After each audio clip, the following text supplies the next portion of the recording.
These aren't the stories your mother told you. No, these are the other stories.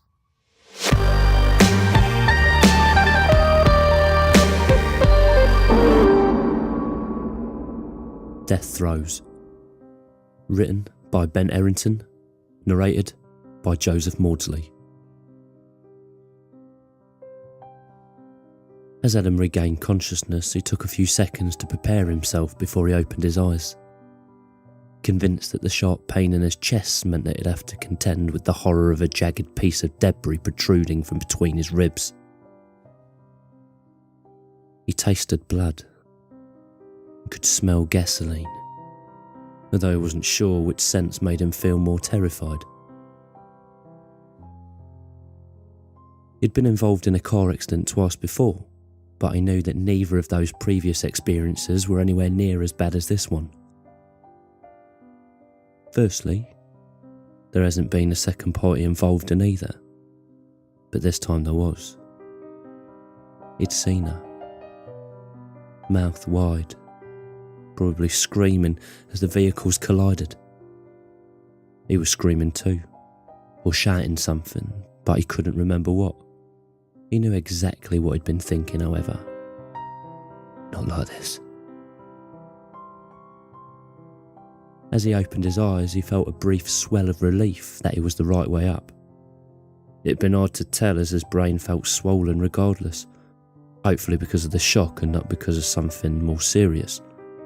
His vision was blurry as he looked around for the other car, but the cracked glass of every window impaired his ability to survey his surroundings.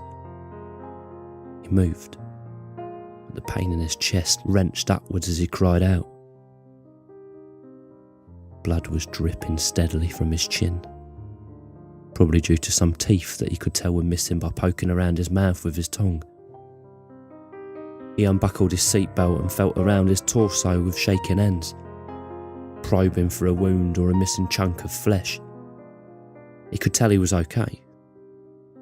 The pain beneath his ribs likely having been caused by the brunt of the impact. An impact Adam didn't remember at all. But the trees Kyle was wrapped around likely wouldn't forget.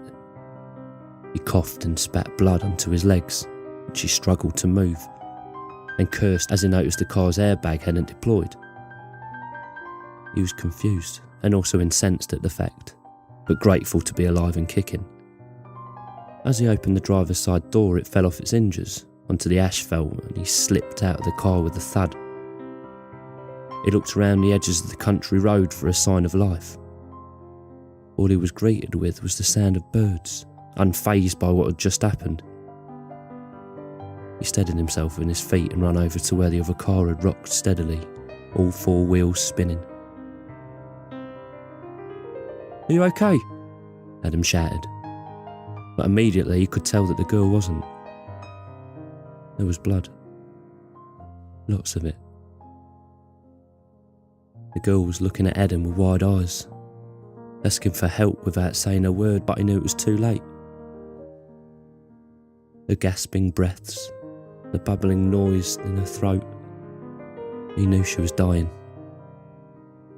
His face would be the last thing she saw, and he felt utterly pathetic. So much so that he knew he didn't deserve to share this moment with her. He turned away, put his head in his hands until he heard her breathing slow and eventually stop. There was a white noise in Adam's ears and he nearly fell from the dizziness. By the time he managed to think clearly, he had an overwhelming sense of fear wash over him. He must have been driving too fast. It was the only way he could have caused such a catastrophe. He'd always been such a careful driver, but he wasn't sure how many drinks he'd poured down his throat before getting behind the wheel. His disregard for his alcohol intake, a problem he'd found hard to tackle. Pull yourself together, Adam thought. He knew he had to take responsibility for his reckless and idiotic behaviour. He was often carefree, and that was perhaps something he failed to see the impact of. But here it was, clear as day in black and white and red. There was a rustling in the trees and a crack as a branch broke. Had there been a witness? Somebody who had a phone so Adam could call an ambulance. An ambulance for a dead girl. Better the cops for a man who killed her. Adam walked forwards and scanned the trees, his eyes struggling to focus. He couldn't see anybody. He knew it was likely to have been an animal. He moved into the woods and walked towards the trees until he couldn't see the road anymore. Hoping for a person or a tent or a house. Anybody who could ask for a phone. He left us at work like a numbskull. As he did more and more these days, he was forgetful and evidently irresponsible too. The late evening was dull, and the clouds in the sky hung like a grey curtain of gloom in the sky. It was getting colder as autumn took hold. His stomach knotted at the thought of the girl's parents. Fuck, even her kids. Her husband or fiancé finding out the news. Adam imagined being stared at the docks as he was sent down for dangerous driving and causing death. He knew he was going away for a long time. He wouldn't miss many people anyway. A brick farmhouse with a faded tile roof appeared as he got deeper into the woods, and he ran up to the door, even though his legs felt like stiff hunks of waterlogged wood. He banged on it and yelled at the top of his lungs. Bearded men in his 60s answered, eyes narrow as if he'd just awoken from a nap. There's been an accident, Adam said, out of breath. I need to use your phone. The man, a labourer or farmer of some sort by the looks of his worn jeans and mudded flannel shirt, a thought confirmed by the elongated moo of cattle somewhere in the grounds, shook his head. No phone here, he said with a grunt. Lines are down. Bad weather recently. Adam let out a noise that sounded like a balloon deflating. You look beat up, the farmer said. You okay? Adam nodded, but he was holding back the tears. Yeah, but a girl, she didn't make it. The farmer's face changed to instant concern.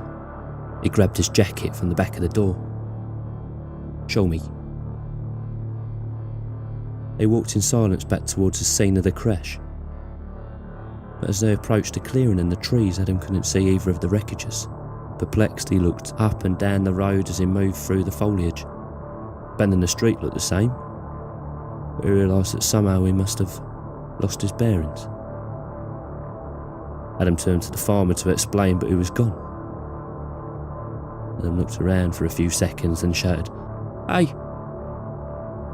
But his voice crackled like an old vinyl record. The man had disappeared completely. Adam walked slowly back into the woods, as if retracing the steps he'd taken as he looked for the farmhouse merely minutes ago. He half expected to see the grizzled farmer taking a piss against a tree stump, which seemed exactly the kind of thing an old fool would do during an emergency like this. But he was nowhere to be seen. In the distance he could hear a car, so he looked back towards the road, hoping he could make it back in time to flag somebody down. He hunched over as the reoccurring sharp pain in his chest almost knocked him over and watched with dismay through the thick branches as a black Montero Sport approached the corner with speed and smashed into a white Mini, sending the latter vehicle tumbling off the road into the trees. The low boom of the other car hitting a tree further up the road reverberated loudly, sending birds flying from their homes in the trees, which caused leaves to fall down onto the accident like a curtain would fall after a performance. Adam didn't breathe. He just watched from afar with disbelief. The Montero was his car, and the Mini was the car he'd caused to crash. The dead girl he had ended the life of way too soon. He was witnessing the event again, as if reality was skipping like a CD with a deep scratch in it. The white noise in his ears returned, as did the unfathomable dizziness. He had no idea how he managed to stay on his feet. His mind was running in desperate circles. He waited and watched, his breath quickening and his hands shaking. His mouth was dry as the ground he was standing on. He craned his neck to see himself crawling out from the car debris, running over to the Mini and shouting, "Are you okay?" His voice sounded bizarre, like somebody was mimicking it. He remembered hearing his voice once on a tape recording and thinking the same thing. He felt pathetic as he saw what he'd done. Just turned away while the girl died. Could have held her hand. He could have told her it was all going to be okay. Could have lied to her. Could have said he was sorry. So sorry.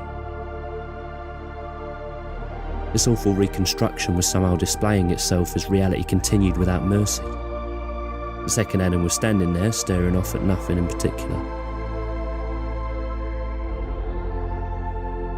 What would happen if Adam just ran up to him? What would happen if they came face to face? Something told him he didn't want to find out. He moved backwards but slipped on something and fell into the undergrowth, his knees breaking on a dry branch which cracked like a whip. The other Adam was looking over now, in the direction of the noise. Adam hid, not wanting this doppelganger to see him. He felt afraid like never before. The second Adam moved off into the trees, and Adam realised that whatever this version of him was seemed to be acting out the exact movements he took to find help. He knew that it would be a few minutes before he'd return with the farmer, if that was the case. So he moved further down the road and continued to shield himself from the possible detection with the thickening trees. As he began to think of the best thing to do, to return to the vehicles or to leave this place and go on the run, he hoped that whatever he'd thought he had seen is because of a severe bump to the head. Then, he noticed the bloody white feathers of a dead bird near his feet. He knelt down and looked at the lifeless black eyes of it, its beak wide open and its legs pointing directly upwards. He wondered how it met its end. If somehow it had been hit by one of the cars during the accident. It had to be 100 feet away from them, however, so that was unlikely. A voice called out something on the other side of the road where the woods were even more packed together. The foliage almost black. He looked up, expecting the girl or the farmer or the paramedic trying to snap him out of this waking nightmare. He couldn't see anybody, and when he looked back down, the bird looked strangely translucent. He thought about poking it with an outstretched hand as its feathers, skin and muscles began to evaporate, its delicate skeleton melting like butter in a hot pan. When it was completely gone, he heard a distant, familiar "Hey!" and the roar of another car approaching. He saw the cars collide for a third time, and from this angle he could watch the girl's body as it was thrown around inside the out-of-control Mini like a teddy bear in a washing machine. The second Adam remained, watching the carnage with shock. The same shock he'd felt, standing in the same place, not an inch left or right. It was him. A memory of himself from not that long ago. An echo. It wasn't a doppelganger or a vision or a part of his splintered imagination. It was everything as much as him as he was. This form he was embodying at this precise moment. He had his thoughts, his memories, and must be feeling the same cold, unforgiving fear. Now there was a third. Adam crossed the road and watched the second version hide as the latest Adam climbed out of the destroyed Montreux. He watched with intrigue as the events unfolded just the same as they had before, the first and second time. The wretched act of ignoring the dying girl, the rustle of the leaves and snapping of the branch, the pointless journey into the woods to find the farmhouse and a phone. Adam watched the second version as he discovered the dead bird. Time reset that it's back in place, but soon to fade away like candy floss in a puddle.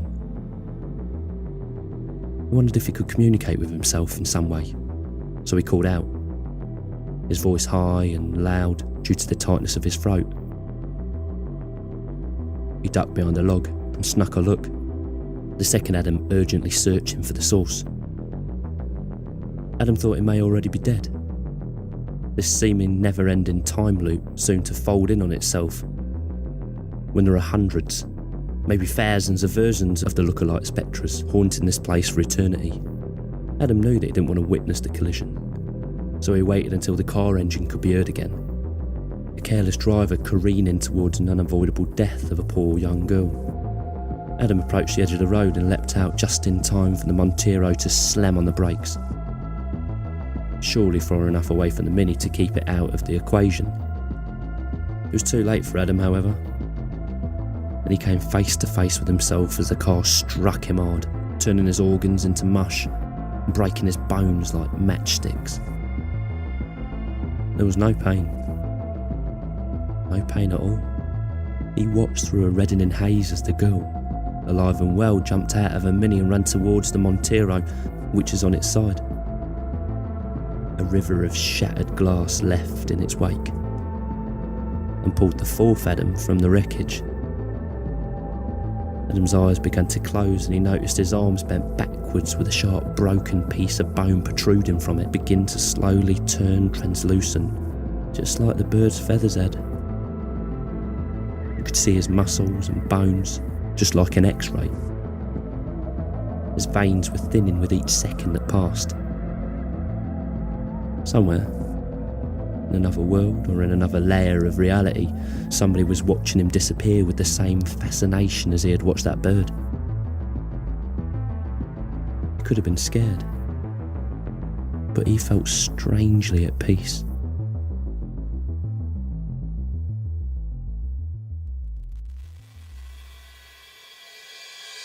I hope you enjoyed this episode of The Other Stories. Throes was written by Ben Errington, narrated by Joseph Maudsley, with music by Chad Lawson and Tom Robson. So I hear you like fiction told in the medium of audio. Well, guess what? Luke Condor and Ian McEwan have just launched The Hipster from Outer Space as a 9-hour audiobook. It's an oddball science fiction thriller. It involves an ancient alien being waking up in the body of a hipster, a psychotic killer obsessed with self-help, and a talking cat called Gary. If you think it might be your thing, then go grab a copy of the audiobook from hypeurl.co/hipsteraudio, or simply go into the show notes and click on the link. Once again, the link is hypeurl.co/hipsteraudio, or go to the show notes and click on the link. Until next time.